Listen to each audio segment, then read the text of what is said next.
Welcome to this week's LPT Live.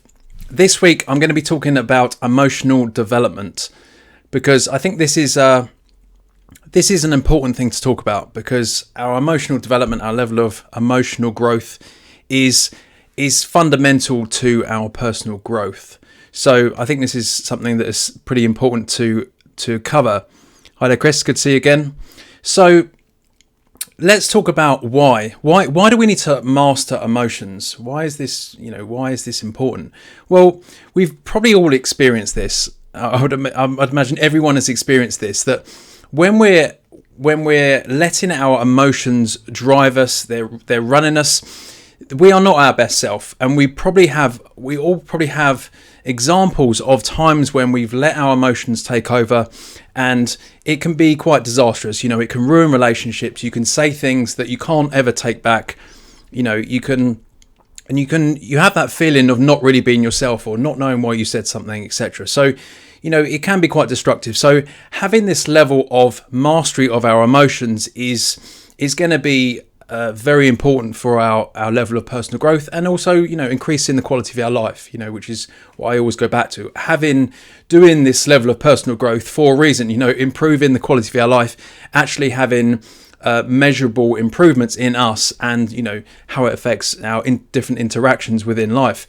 But it's all about really being more present. I talk about this comes up now and again with various different things about having this level of inner awareness of our thoughts, awareness of what's going on inside of our mind. Being more present allows us to have a better understanding of ourselves, to be in a situation where we can actually give ourselves more time before we react, before we just let these emotions just take over us. And it's not being we're doing this so we're not controlled by our emotions. We're not a slave to our emotions. This is coming back to this element of self-mastery, mastering ourselves so we can improve our life, so we can increase our level of personal growth. And mastering emotions and having this level of emotional development it gives us an increased awareness. It gives us an awareness not just of ourselves, but of others as well, and of life as well. Because I'm talking about emotions in a general context here of emotions in the moment. Emotions that just sort of come up in the moment. Say if you're triggered by something, but also it could be emotions from the past, things that are reoccurring, things that have caused you emotional difficulties, things that might be reoccurring. So there's obviously things to do with that as well, but it gives us, increasing our awareness around this topic gives us an increased level of awareness, so we can recontextualize things a bit. We can sort of stand back a little bit from ourselves, from the situation, from others, and actually have a bit of a higher perspective on what's actually happening. It gives us a bit of time to pause and reflect,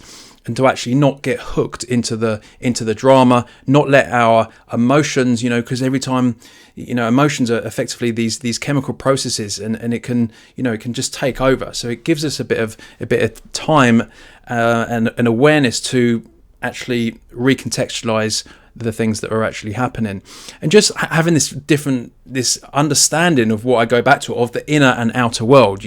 Really understanding ourselves on that level, so we're a better place to really understand ourselves and how we interact, etc.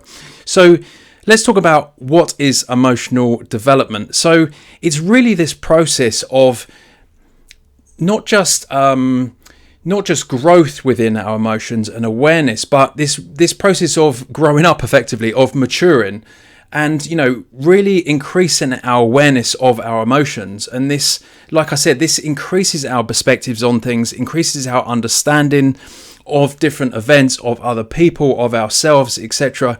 And it really allows us to take it brings back to what I talk about a lot of having this level of personal responsibility, not just being like many people are, of like, oh, that person said that, so then they justify why they got angry. Well, that person, has probably got a reason why they're probably justifying why they said something. So it always comes back to that, people who are arguing with each other, or people who are letting their emotions run them, they're not understanding of the fact that, you know, our mind will basically justify, it will bring in thoughts that justify our current state.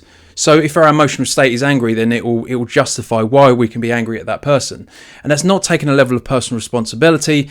There's no level for growth within that, because you're always justifying to yourself, oh, well, they said that because so I'm angry, etc. So it's taking a step back, having a level of personal responsibility, looking at how we can grow, looking at how we can mature.